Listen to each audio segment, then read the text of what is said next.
concerning when you make any post and you make a mistake of mentioning Fada Mbaka in that message, they will all come out from left, right, and center.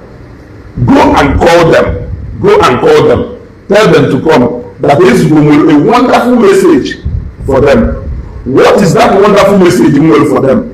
I will tell you people today, and I will tell you again today. Leave doctrine alone and focus on God. Not only you better. Leave doctrine alone. The purpose of doctrine is not that it is a gateway to heaven. The doctrine of any church is not a guarantee that you will make heaven.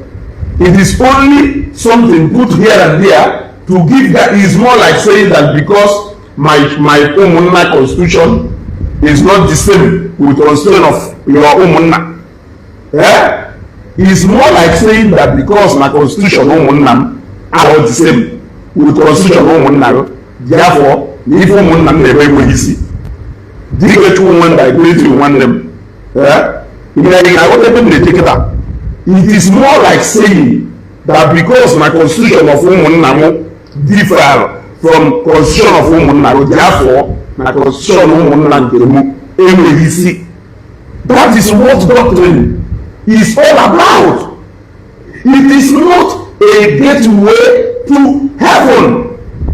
I'm very disappointed.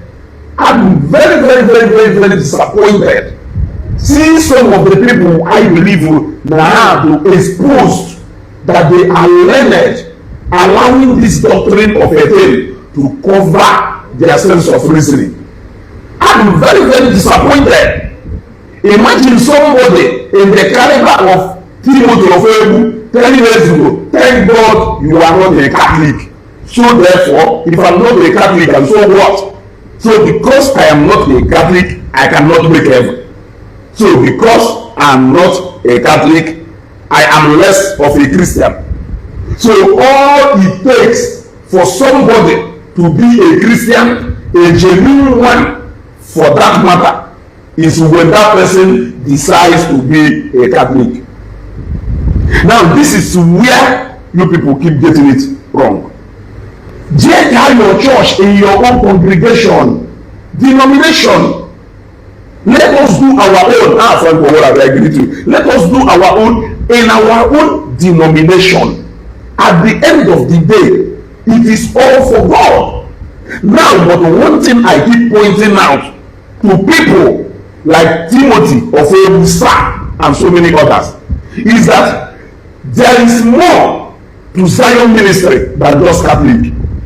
And that is why when Timothy of Ebu said, thank God you are not a Catholic, I felt that this would have been the best opportunity for him to understand why Zion ministry is not just a Catholic affair. Because if me, being an Anglican, can be talking about Zion, and other Catholics are talking about Zion, you find other people from different denominations talking about Zion, then you should know that as far as Zion is concerned, it will go different interests of people there. So being able to judge Zion based on doctrine of the Catholic, you are making a very big mistake. You are making a very big mistake. Now, how long will it take you people before you can understand? If you make Zion a Catholic affair, how do you expect people like us who are non-Catholics to go in the running or in the activities of that ministry? I am asking you. That is why the name Synagogue Church of all nations. It doesn't care the kind of religion on na practicing in China. It doesn't care the kind of religion on na practicing in India, or showing them the kind of religion on na practicing in Gambia. This is a church for all nations, irrespective of your religious background. Come here and come and encounter God. The same God you worship in that particular religion or denomination of your church is the same God that is here in synagogue. And I think if you people cannot get that message, okay, let me take for instance. Somebody said I am too bitter and this when it comes to as a Christian. Now that is because I am standing in an opposite direction from where you are standing. Imagine if I decide to shift ground now and decide whether I'm to see reason with those people who are backing Fada Mbaka and the Catholicism. Imagine if I shift ground today. I will be the most reasonable Christian to them. To them, they will begin to see the stuff that is made up. Imagine if I carry this energy now is talking about Zion and David and shift it to them in talking about Fada Mbaka and the Catholic doctrine and whatever Fada Mbaka. Imagine, will somebody in the caliber of a person I respect so much tell me that you are too bitter and you are this as a Christian? My message for you people, no matter the caliber of a person, Christianity is not all about being a Catholic or an Anglican. Grow above that. That is being sentimental. And the fact that mother yabuta if I can say people, but mother who knows about Fada Mbaka, you will come and quickly remind us of how we are going to suffer. You are going to quickly come and remind us of who is whereby. And you are bringing down blessing upon yourself for always finding delight and insulting evangelism with any slightest chance. I shared a video of a BBC Mbaka. Yes, you will begin to imagine what will be the reasons behind me sharing that video. Yes, I shared that video to show you that there are more people you are ignoring, who are even the people who do against the ministry of Mbaka and not evangelism. That is the aim of my message. The aim of my message is to let you people know that for as many as you who are after what is happening in Zion ground here are being blinded by reality. Because the reality is that the people who are after your man are out there enjoying eating shawarma, drinking wine and having fun. Then what do you want me to see? That is why when people say that this is an act of jealousy, you will begin to misunderstand it. We are saying it's an act of jealousy because you have always tried by every ramification to tell us what is different between a priest and somebody who is not a priest, somebody who is this. Now let me tell you why I said the body of Christ should remain one. It doesn't matter the doctrine of the church you are coming from, denomination of church you are coming from. Now, I am an Anglican. I am an Anglican. Evangelist Christian Chukwanyo is an evangelist under the Anglican Church. He is not a reverend under Anglican Church. Are you telling me now that because I am not a Catholic, that because I should take away the kind of respect I have for Evangelist Christian Chukwanyo and throw it away simply because I'm also a Catholic priest where he's passing by? Is that what you are telling me? I'm asking you. Is that what you are telling me? Why are you people stressing and focusing more on priest? Okay, let me ask you. So, all priests in the whole Catholic Church will make heaven before we even come? Because somebody is here. Are you telling me that all priests in the Catholic Church will make heaven before all of us even come to stand at the queue? Is that what you are trying to tell me? Now, for some people that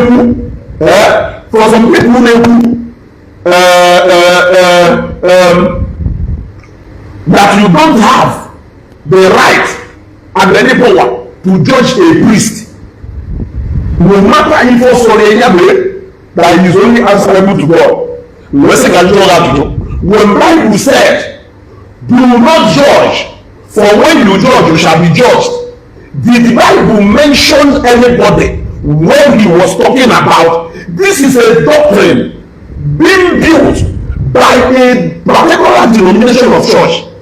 I am not against it though, when you practice it within your church denomination. If only what Evangelical signifies today is more like Evangelical, former governor of Anambra State. I use 191 you went out. Can I use let me use Governor Soludo Sofia. Share this video because this broadcast is very important. You ought to go from the water. Governor Soludo is a member. He's not a member. He is from Sofia. Sofia is in Anambra South. You ought to go. Now, Kraka Black, my sister, Anna Majukogo.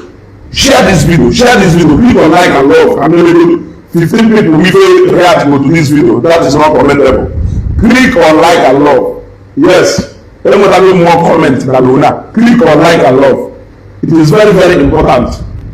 It is very, very important. I think we will start going live on TikTok. Yes, I will try the next live on Maka. I will go live on TikTok also. When we get our message needs to be going far. Click on like and love. 15 is not impressive. Click on like and love. I want to say something to people who care to understand.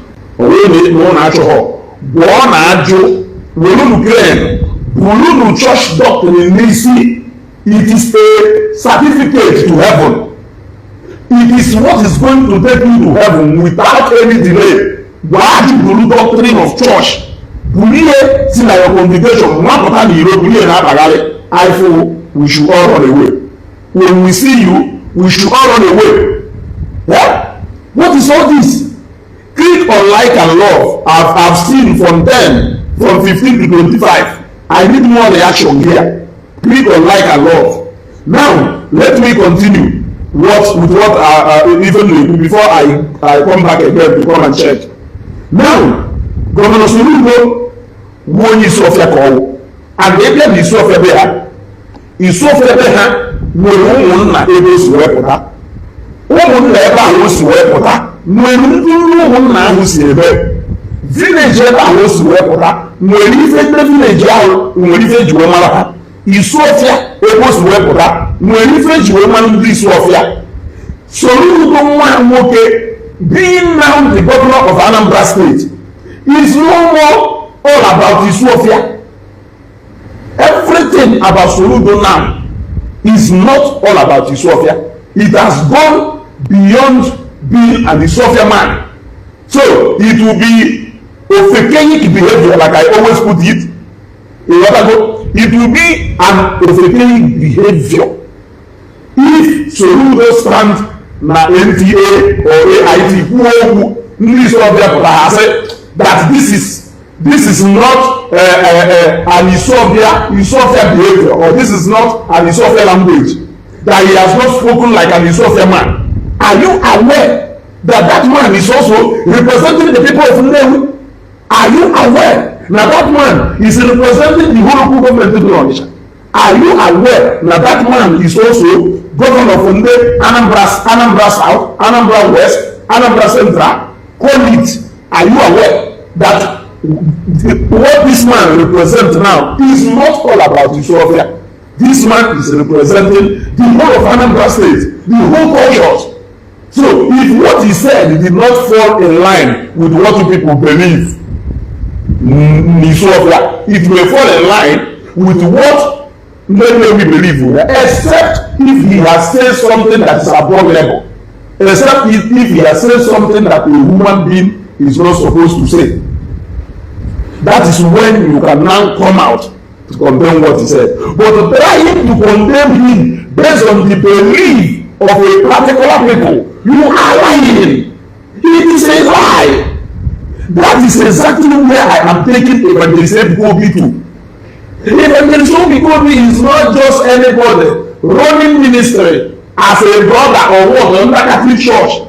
It's high time for you people to understand that this man is a man. Okay, let me tell you even the difference in the ministry of so many people.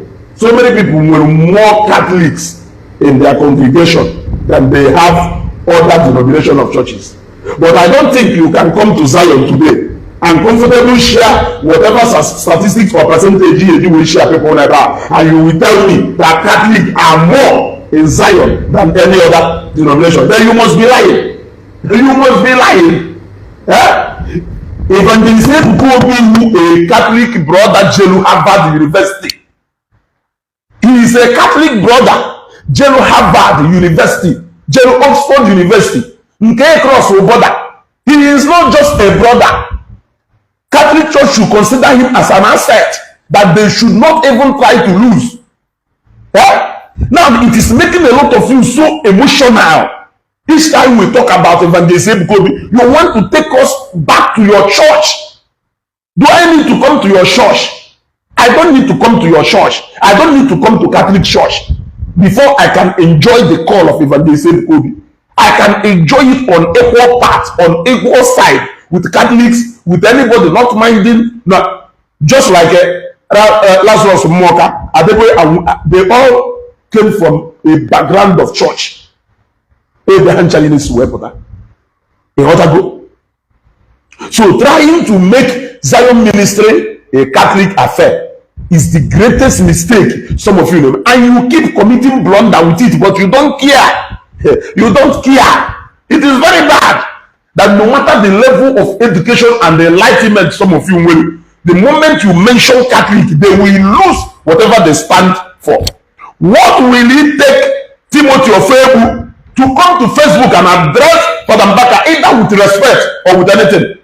What will it take you? You are more interested in me talking about a priest, but you are overlooking the damage that some ways this priest use cause to the kingdom of light, to the kingdom of God, to the kingdom where me and you belong.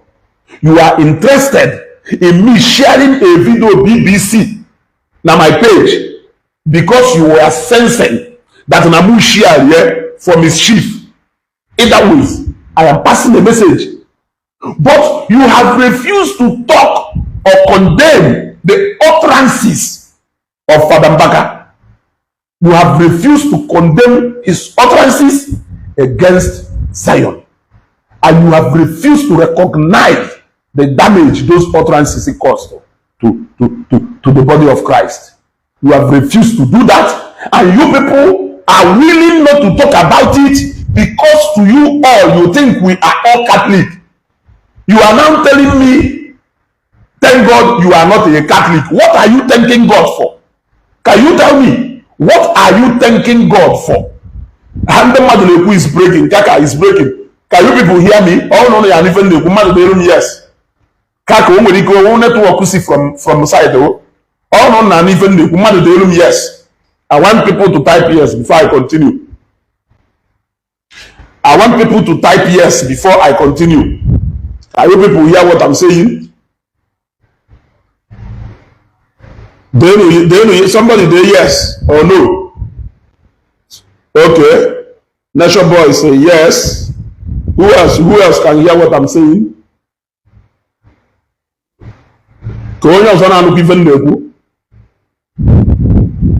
Okay, thank you very much. Okoye, Atoro like you, I cannot.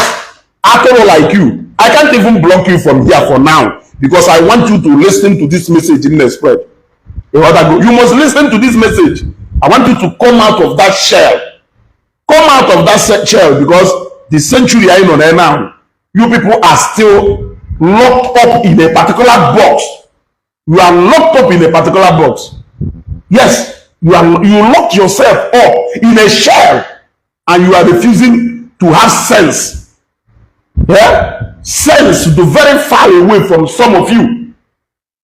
Yeah? We are talking about a church in Welu, multiple interests, and you are talking about Catholic. Who told you that everybody who goes there, that the greater percentage of people who goes there are Catholics? Why can't you people leave that man alone and control your Catholic priests to mind their utterances? What will it take you people to do that? How many people are you going to control talking back at Fada Mbaka, rather than you to quietly control him and tell him, Father, look. You cannot do that, because to you, his words were the ultimate. We should all jump and fly when we hear about this. In the moment we hear his name, we should all run away. We should all roll on the floor.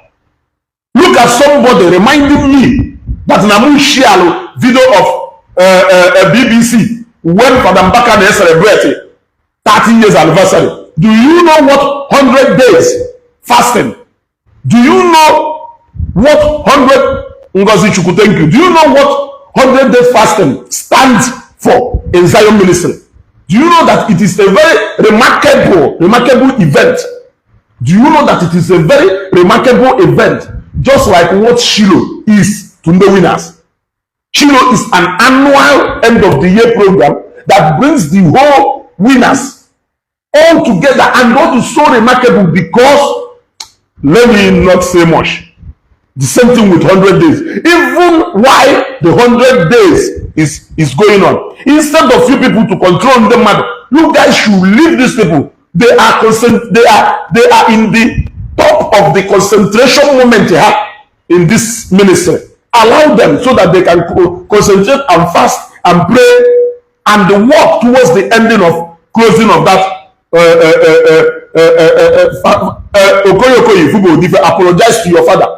And one fear. Now they show you apologize to you. If you marry for name, plaster you do that your almighty father. Back here no way, if you melon way. Man, I go way Catholic. You can't live where as an Anglican. Are you not worried? Am I a Catholic?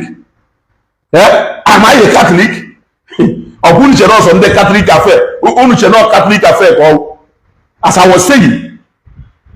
That Shiloh and that 100 days fasting now, do very significant to the people of Zion ministry, and you are allowing people to be disturbing them while they are carrying out that important exercise, and you are reminding me, or if I can make you a wish Fada Mbaka 30 years anniversary. When will some of you stop being biased? Stop being biased and be plain. Stop being biased and be plain.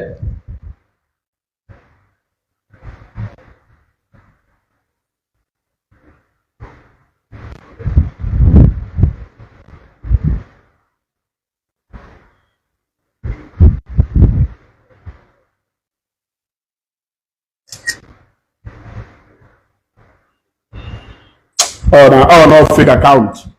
Oh no, fake account. Oh no, fake account. This Sandra Kuma, a young buketa in the Nanya, Anofia bandit. Man should trace this guy and buy him after a flavor. Yeah? A flavor. This is what you people represent. Men should trace this guy and buy him. Look at somebody who is fighting for Fada Mbaka and Catholic. Group of bandits. Unu shall not man in a criminal behavior and threats when I cheat. Somebody like me is Ugo. Yeah? Somebody like me is Ugo. Yeah? At least when the chamanya, God ke no natural men. Ejena chief yalo. No natural men. Ejena chief yalo. In a men should trace this guy and buy him. Ejena chief yalo. No chola men. No name if a man. Ejena charcoal. They can say ejena charcoal. No natural men. Criminals. It is only government. Wuha ekuchapa masem. or on the DSS, the Secret Service, now I in a comment sections. Because believe me, whether you're on a fake account, government, security agencies can trace you and know where you are operating from. It's your fake account. It's your no even be said now operate. Security agencies, you trace, just like this guy in this comment. I will spend money if I save rule on Nigeria or need to deactivate that account. I'm telling you, the only thing that will save you name on Nigeria. Man, as far as in on Nigeria, I cannot be route unless we deactivate that account or name on Nigeria. But I will confirm every. Let us continue. You want to go? Let us continue. So, as I was saying, yeah. Now, in the midst of that important event, like 100 days fasting, a lot of them may disturb these people from concentrating in that particular spiritual exercise. And you are not bothered about that. You are not bothered about that. You are bothered about Father this, Father that, Father this, Father that. The only thing Timothy of Able and do to fight is doctrine. Doctrine. In Catholic this, in Catholic that. Eji doctrine eje anywhere. Or even onye Catholic eje anywhere. Why can't we see God and forget about rules? For rules are made by man, for man. It's a question I want somebody to come and answer. I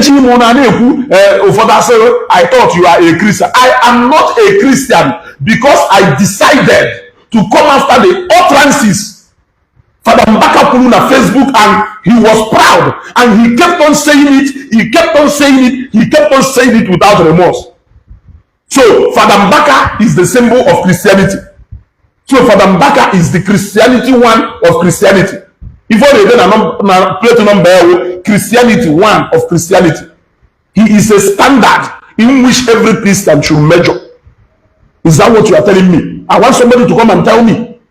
Because some of you, our message, in unity until the day he said something that other people, yeah, he said something that other people were saying, and we are coming after those people. The moment Fada Mbaka Puriye, the barrier who broken, or immunity that he should say anything he wished to say, even when he has refused to stop. Yeah, he kept on repeating it in different ways. We will tell you people that there are people like us who are always there to cite out those evils, and we will talk about it.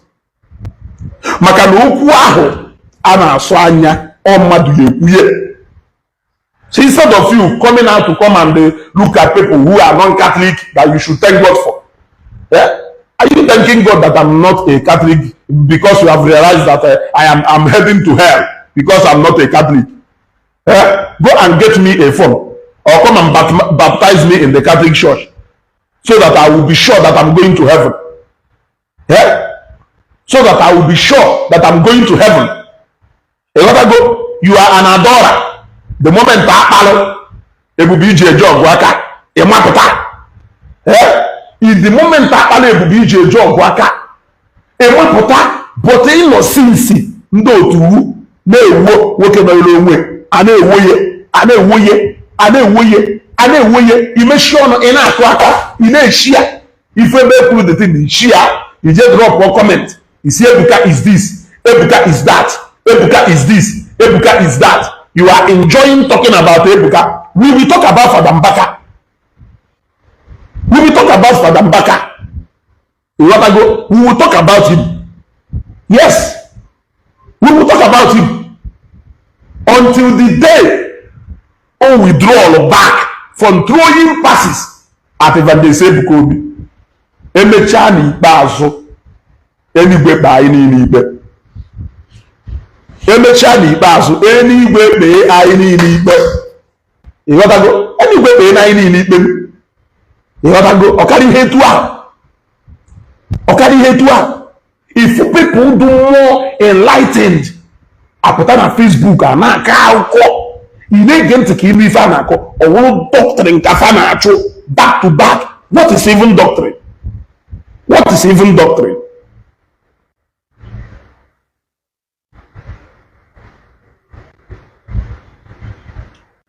Doctrine. Ka ị mara ebe dị mfe ahụ anyị si wee na-adị iwu. Ịghọtago? Dike Chukwu Nwendụ anyị kara aka na onye ndị anyị ka aka na-abara anyị mba. Ọnụ na iwu ikpe anyị na-apụ ha n'ọnụ sinsi. Na ya abụgo threatened by those empty words. You won't see us coming out here. But the more I see that, the more I even prepare myself to come out more. You ought to go, after all, one thing must buy a man. You ought to go, one thing must buy a man. Doctrine is simply a belief or set of beliefs held and taught by a church, political party, or other group. Doctrine is simply a set of beliefs held and taught by a church and not Christ. Every teaching of Christ is contained in the Holy Book. Every teaching of Christ, the way to live a Christ-like life, what you should do to be a Christian, every standard to measure a Christian is stated clearly in the Bible. Doctrine is a man-made rule. How dare you use man-made rule to discredit somebody who has met the criteria made by Christ himself? How dare you use that as a measure for somebody's righteousness? I am asking you a question. Doctrine is a rule made by the church, and the scripture with the Bible is a book of law for the Christians. So when I follow the rule of Christ, I shouldn't make heaven because na vicarage or bishop court as a Catholic, because that is the only way I cannot go if I did not follow that doctrine. Huh? I am telling you now, this is what people do behind, but you guys are bringing it out now to make it obvious so that we know that no, a particular denomination of church, one candidate of heaven, they are going to make heaven, and there are certain people do untouchable. Even the governor is not even untouchable. Even the governor is not even untouchable. He is not even untouchable committee. But you are making a priest not to be untouchable. A priest man or untouchable. Nyaje na Onisha main market to just zuru phone mad. Aka nekwe. Nyaje na Onisha main market just zuru phone mad. Ko we malo no nwere mande na agola alusi no n'ime afia. Ko we malo no nwere even the Catholic no n'ime afia ha yespeye. Why are you people projecting your priest to the forefront for people to throw stone at them? Call them in, let them go inside. I repeat, call them in, let them go inside.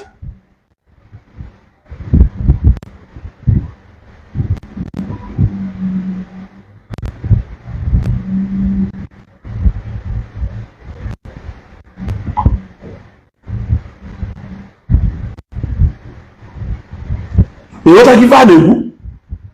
Yeah? So you want to maintain that you thought that you are a Christian. We thought that you are fighting for Christians. It is now that I know. What do you know now? What do you know now? What do you know now?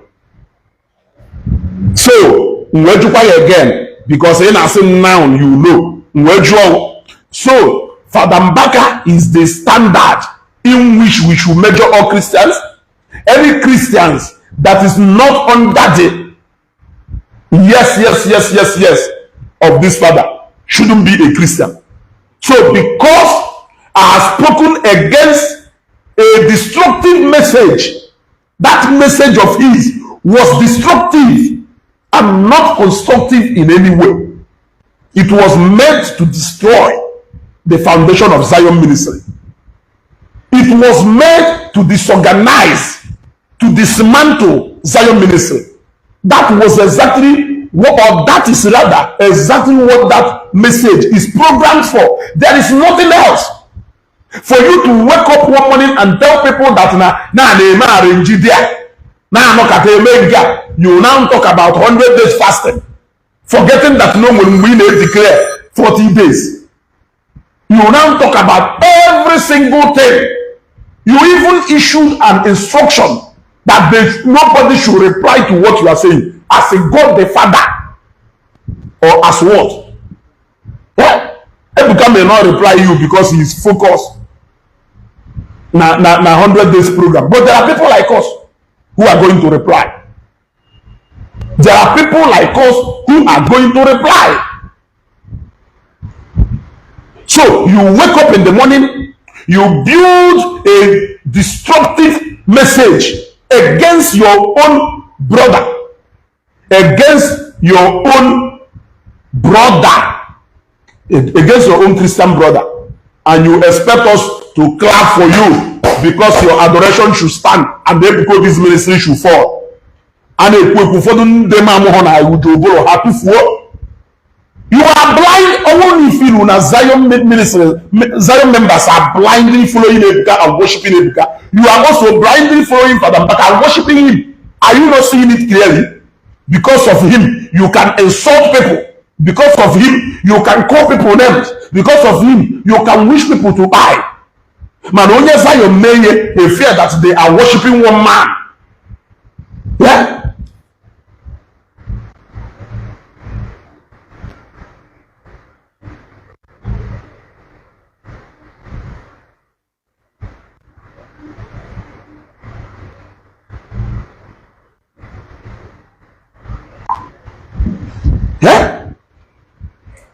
Only Zion may fear no na worship one man. But what are you doing?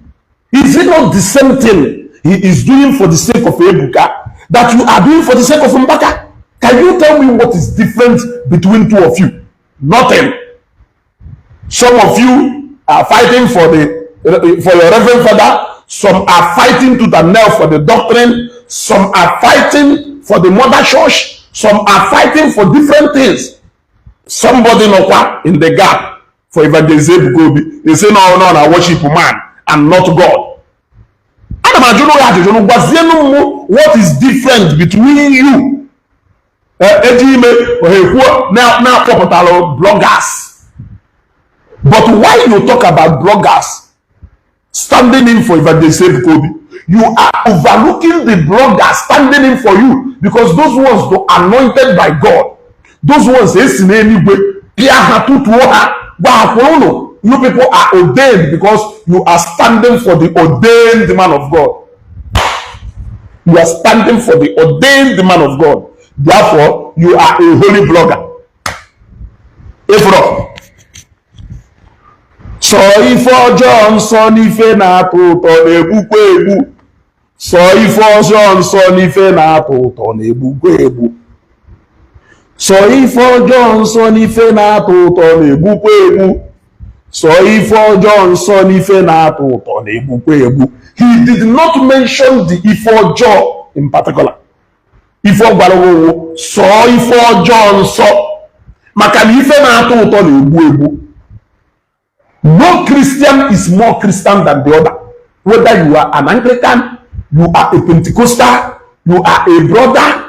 If you are a Reverend Father, you are only entrusted with a role. With a role. Yes. You are only entrusted with a role to look after these people and not to be a commander of these people.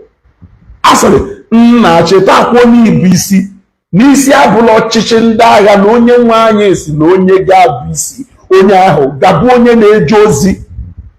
Yes, you should be a messenger. You are not an instructor. You are not a commander. You are not a general, because you are meant to be the head. There is leadership everywhere. Soludo cannot come and press our neck because now the governor and he's a leader. Yeah, he's the leader of us in Anambra State. So he should come and press our neck and do whatever thing he think he can do because he has been instructed or handed over the instrument of power. People will rise up. You will see uprising everywhere. I don't know if you are getting me. So even as a reverend father, you are meant to be a messenger. You are meant to be a messenger. There are people who they share video about the role of priest. But the part of that message where you did not listen very well is where he described clearly what the role of a priest to somebody who believes in a contrary thing is.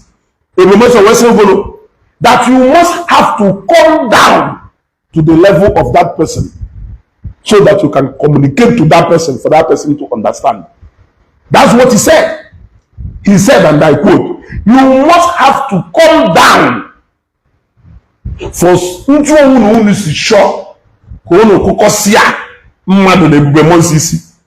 I am telling people who can hear from me. There are people who will hear from Ezugo and say, Ezugo is making a sense.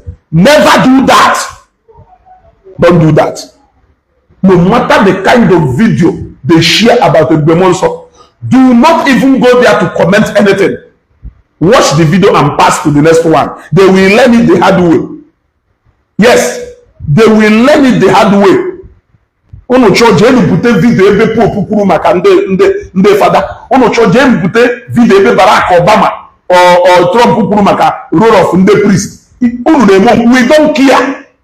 We know the message Fada Mbaka released that we are after. It is not his priesthood.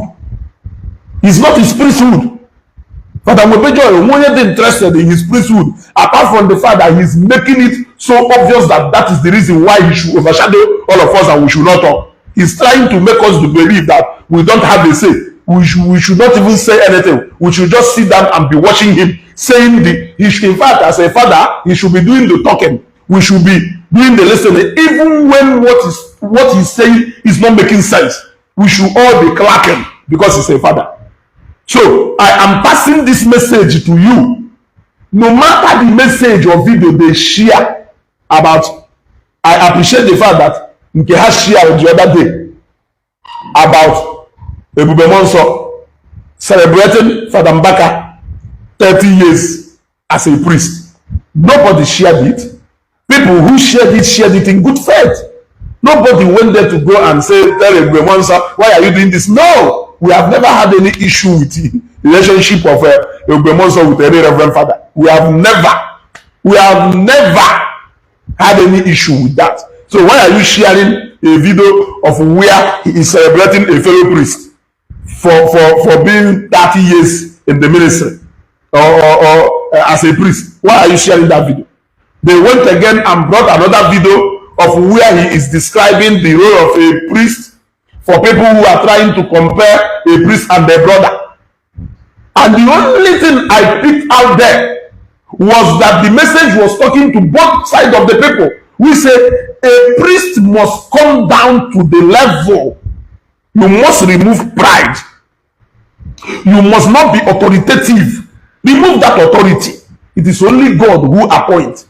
You can't appoint yourself. It is only God who can appoint. You want to go?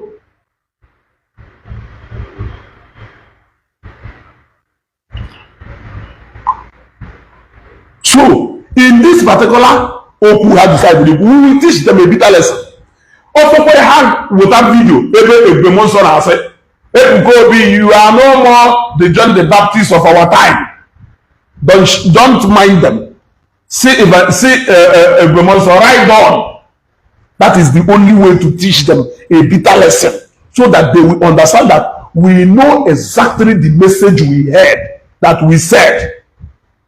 We don't need this. It is destructive for the body of Christ.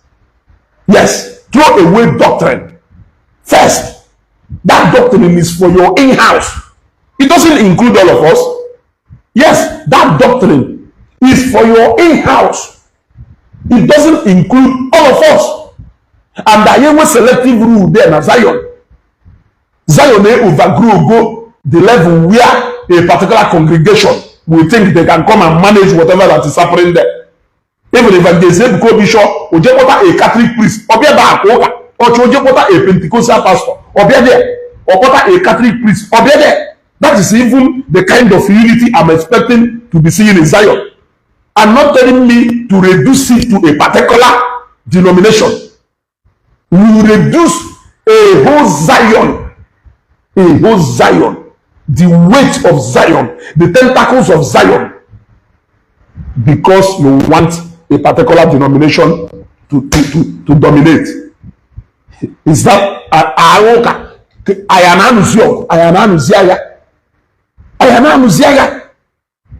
then somebody came up. Thank God that at the end of the day, when I heard some people somewhere who are more reasonable beyond sentiment, because we believe in that Fada Mbaka did not just wake up one day and decide to retrace his steps.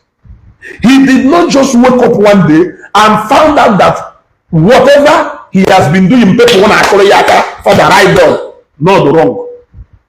I believe no men of goodwill. I believe no people who are Catholic, but they are still with their senses.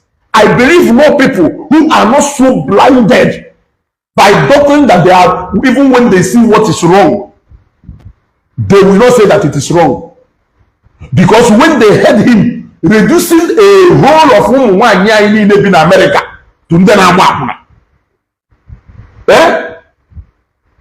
casting aspersion at home that they will end up in shame, that Evangelical has eaten them up. When he came out and kept saying that Evangelical will suffer, that is already suffering. When he came out to say that even Evangelical no, okay, now they kept quiet. They make sure because they are Catholics, because there is a doctrine that has shut their mouth. Is that what Catholic doctrine is all about? I know people who are Catholic, who can speak and stand against evil, no matter who it is. We know them. So do not even try to use your blindness to generalize the whole Catholic Church. Do not try to do that. You are simply being sentimental as an individual. It is personal. That is why when we come after people, we come after them personally. But if Catholic Church is the umbrella they are hiding, we will try to educate them more. Personal and not Catholic Church as a general. Otherwise, you will hear us mentioning bishops, just like what I say here. Ebemonso is a Catholic priest, and the Onyayi Nekuma is a Catholic priest. Yes, but we know who we are talking to. We are not generalizing the whole Catholic Church, except for some of you who are so emotional and sentimental. You are too emotional and sentimental. None of them was able to tell Father, please, it is enough. Did Timothy Ofrebu come out on social media, on comment section, to come and tell Fada Mbaka that he's beginning to sound so bitter as a Christian? Between me and Fada Mbaka during those periods, who sounded more bitter as a Christian? But you cannot say it to him because he's a priest.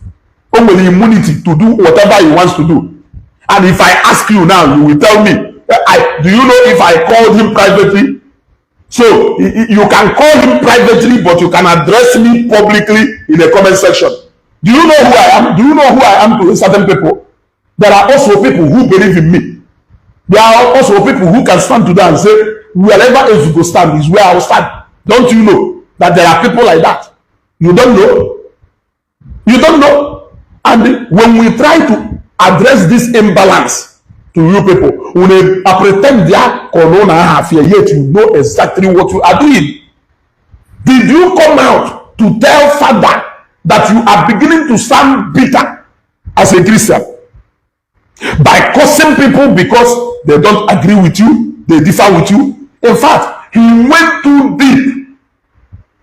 He went too deep into even say Fada Ebuka one zuzugare ane emegeri ane eme. He went too deep into using such vulgar language. But you want to come and tell me that the Ebuka need to go through training because of some kind of languages what they use. But the one somebody got through so much training they use, do very okay. You people are being so sentimental. You are being so sentimental, and I'm very happy because there are people. It's not everybody that can be blinded. Yes, it's not everybody that can be blinded. I am a Christian. Yes, I am a Christian, a proud one. I may not be that type that can quote Bible from Genesis to Revelation. I may not be that type, but I have a strong Christian foundation, and I know what is right and what is wrong. Even if I'm doing it, I know it is wrong. So I am a Christian with conscience. Having conscience is far more better than you Hebrew Bible. You can quote Genesis from chapter 1, verse 1 to chapter 1 to the last chapter. Having a conscience is far more better than a Hebrew Bible covered by doctrine. If evil, you will not say that this is evil. You said in the comment, I quote, "Thank God you are not a Catholic." And I dare you to come and explain what you mean by "thank God you are not a Catholic." It's more like saying, "Thank God you are not my father." Because obviously, if you are my father, Mona will a lot of things. You know, I'm somehow too expectant from you. There is an expectation from you if you are my father. Thank God you are not my brother. If you are my brother, there will be more expectations from you as my brother. So, what do you mean by "thank God you are not a Catholic"? So, if I turn to be a Catholic today, I will be an automatic candidate to heaven. It's a question to Timothy of Ebu. Because some of you now hide in so much this, but we could see your pure hatred for Ebuka. You keep saying, we supported him when he was growing up. We supported him when he was doing this. We supported him when he was doing this. And Nkowari Onosiono, Amechi supported Wike. But him supporting Wike was to take charge and possession of Wike. Wike understood that no, there is no way this man can be determining my movement and my decision. I am a man, I need to take charge. Wike resisted. The problem started. Wike, na his own side, supported Kelafaya. Somebody should tell him Simfubala. He supported Simfubala to be the governor. When Simfubala became the governor, he found out that no, this man cannot be controlling every single decision I make. I am a man, for God's sake. I should be able to take some decisions for myself. Now, problem started. So, who said that you cannot support somebody and still plan for the downfall of that person? Who said so? Who said you cannot support somebody to grow and still plan for the downfall of that person? When event and time has shown that it was the Obas, that sponsored Chris Ngige to become governor. At a point in Anambra State, the only thing they wish is for him to disappear from government house.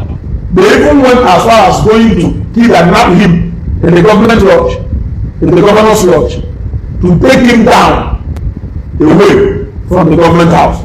Yet it was them that planted him as the governor. So when we hear people saying, I ministered in your church, in your ministry, I was there, we supported you, we helped you to do a fundraising. Who says that you supporting somebody to grow, that you cannot still wish that same person to fail, especially when there is conflicting of interest? Who says? So always making and hammering on that, to show that you don't wish Ebuka to fail. When you hate somebody who is your Catholic priest, openly issuing a destructive statement, that one which is capable of doing a lot of damage, if it is not because of how strong-rooted the Zion ministry has grown. So anyway, we show you will be good to this person and this one. It is going to do anything. What is he going to do? Gone are those days, Mbana, Bachan, Katana, Facebook, Bapu, Oga. Not anymore. And that is the fact that the Southeast content creators are still struggling with today. They formed a cartel, thinking that it is still such a time that they can build a controversy or a propaganda in their cartel and spread it because they have numbers. They can sustain those propagandas. They fail to understand that those days are gone, that there are new sheriffs in town who are always ready, standing by to dismantle any atom of propaganda they build and show people, look, not those days when people will just believe. So that is what people like Timothy Ofebun and Dote, that is what some of you, when you guys keep moving na comment section, trying to blackmail people into something. When will you people ever condemn those insulting Evangelism Kobe? You are only fighting for your priest. Evangelism Kobe is not the son of somebody. Is that what it is? He is not the son of Onyibo because no chief father. So the only crime he committed is not being a reverend father. So the only crime he has committed is because he, in fact, as an Igbo man, the only crime you have committed is not being a Catholic priest. He is not going through many years in seminary school, going through many this one. Do you know what it took Soludo to become a governor? Do you know what it took Peter Obi to become a governor? Look at what he is passing through because he wants to be a president. Or who's a president actually? Or why do you think that becoming a president is easy? Do you know what it took me before I became a president? It is a call you have chosen to answer. Whatever things do involve in that, it's a sacrifice you have already, it is a vow you took. It is your decision. Nobody pushed you. Arrow of God will say, but as you go, why can't you use this energy to preach peace and word of Christ to people? Than all these things, even some issues have died off, you will still try to bring it up again. My brother is not good in the sight of God and even men. Please be calming down. Let's unite and rebuild the land with love. Now, an arrow of God, I will put it to you that you are a troublemaker in disguise. Because talking about preaching peace, what can be more peaceful than people from adorers respecting the Zionite so that Zionite will respect the adorers, or Zionite respecting the adorers so that adorers will respect the Zionite?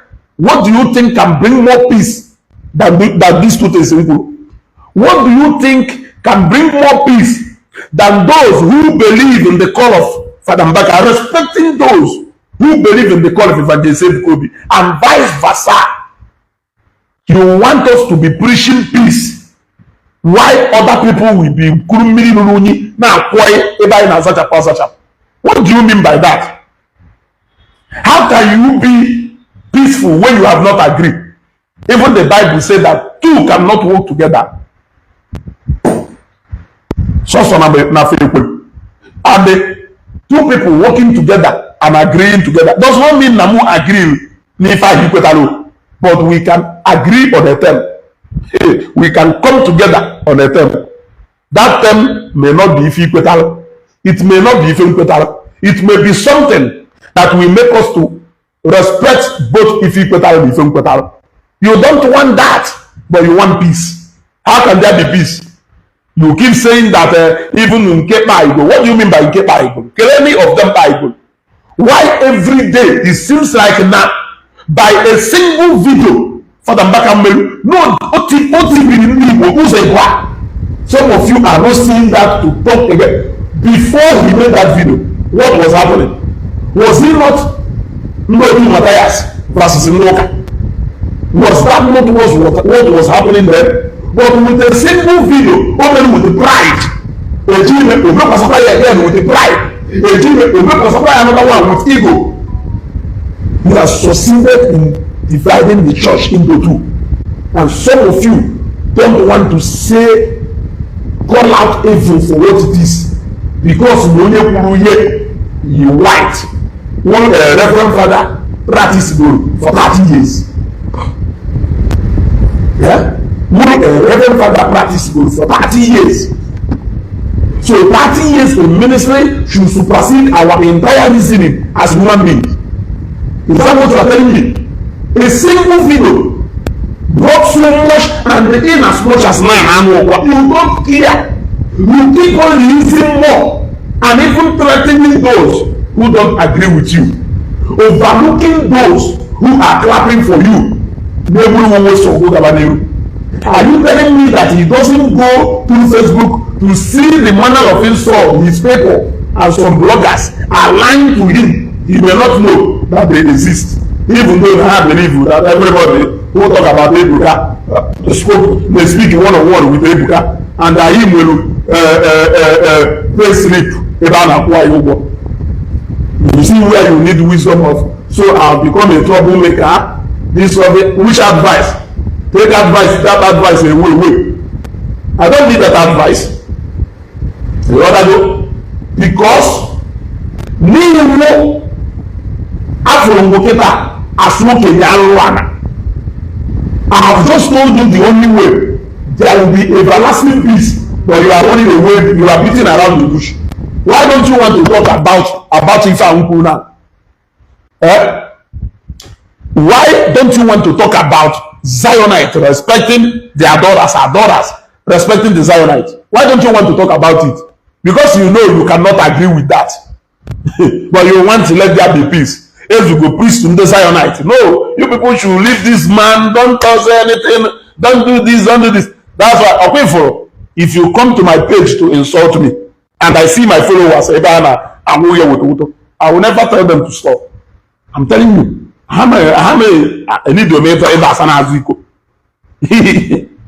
If you come to my page, my followers show how if it's okay. You know that good? When we came up at the because Ngozi do no wone fonanya so bonye ma ifebe fonanya. You don't give love to somebody who don't know what love is.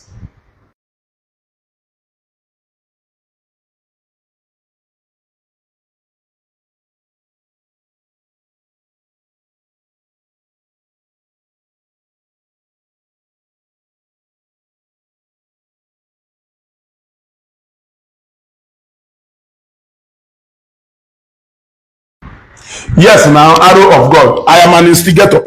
Don't you know?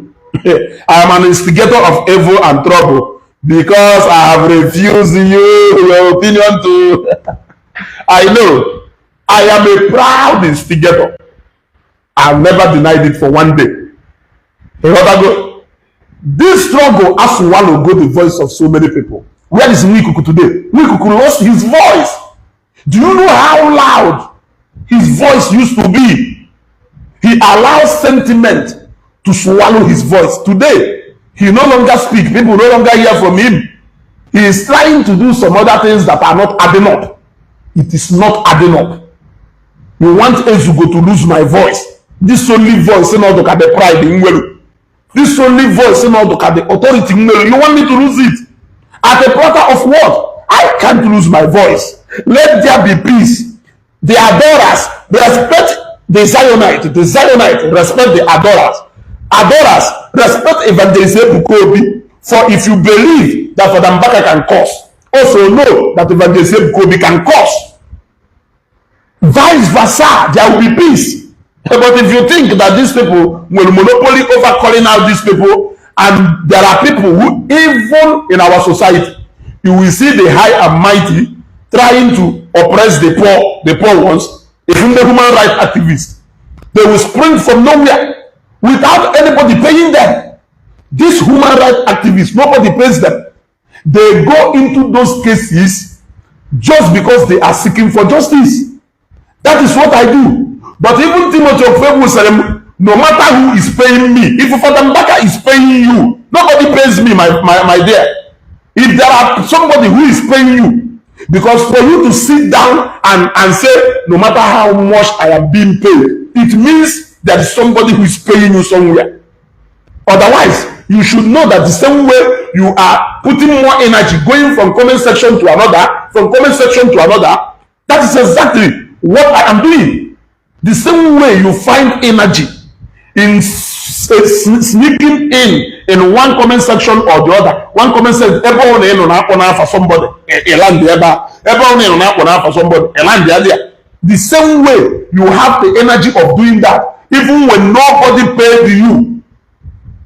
Yes, because if you tell me that you were not paid, how can you now assume that somebody will move for releasing the same energy that you are releasing? You see? So we are either paid because we did not keep quiet for you people to thrive with your propagandas and stories, with the lies. If it were on Facebook of yesterday, Maka Zion Ministry today, on Facebook of yesteryears. But thank God that Zion is happening in our very own time. Yes, when we use our God's-given gift and talent to stand for the truth, Zion is a ministry of strategic interest. It does not cover only the interest of the Catholics. I want you to carry that doctrine and move away from Zion. We will not allow you. If you come to Zion, you say, the Catholic, the Anglican, the Pentecostal, the Sabbath, the so who are you to claim authority? Because they are from the foundation of Catholic. Therefore, you will want to claim possession of everything as a minister. Is that not what the problem is? And because he has refused to give in that resources, will be very powerful. Because what I have understand is that you people are now seeing him to be more powerful than the mother church because of the kind of resources on our control, according to you people. And you think we are all dumb? You think we are all dumb? You guys keep talking about people empowering him with resources as opposed to leading the church. What do you mean? What do you mean? Is that not the body of Christ being promoted there? Evangelical Bukobi, does he preach the message of the devil? Does he minister in the name of the devil? Who are you to judge him? Who are you to tell us where to follow? Who are you to even give us direction of where to follow? You want to go? Now move follow a reverend father. Mona father. Or na move from one name who can talk father. Not father. It's a mark of respect as a Christian. Omononya wa half and ne wala akwa mama. Na ile ava nne mo mebele ko ma. Mana mma akwa mebele ko ma. Mma da akwa mama. Maka onya amuru mamu. It's not that na mama wa affair. You got to go. So I want you people to understand that respect is because we give it to you people. Because now with strong Christian background. That is why when we see you, we call you Father. You are not going to force it down to teach us. We did not go to theology school. You went to theology school so that you can know how to. You want to go? You go to theology school because you want to come and teach us what it means to be a reverend father. Because you want to go and study so that you can discharge your duties diligently and in accordance to what you stand for. You did not go there to come and tell us what being a priest is all about. What do we need it for? You chose to serve in that capacity. I have also chosen to serve in another capacity. And wherever I am also adding values to people. I'm not to make POP there, I'm still in there, but I can't do it myself. It is somebody who has acted in that capacity, giving value to me here. And I paid for the services. You want to go? So, we say no this thing. Let it end if you want it to end. But if you think that the only way it can end is to shut our mouth, you cannot. We are also graduating. We are also graduates. How many years before you become a reverend father? Can somebody see how many years before they become medical doctors? Do you know what it means for somebody to get into the theater?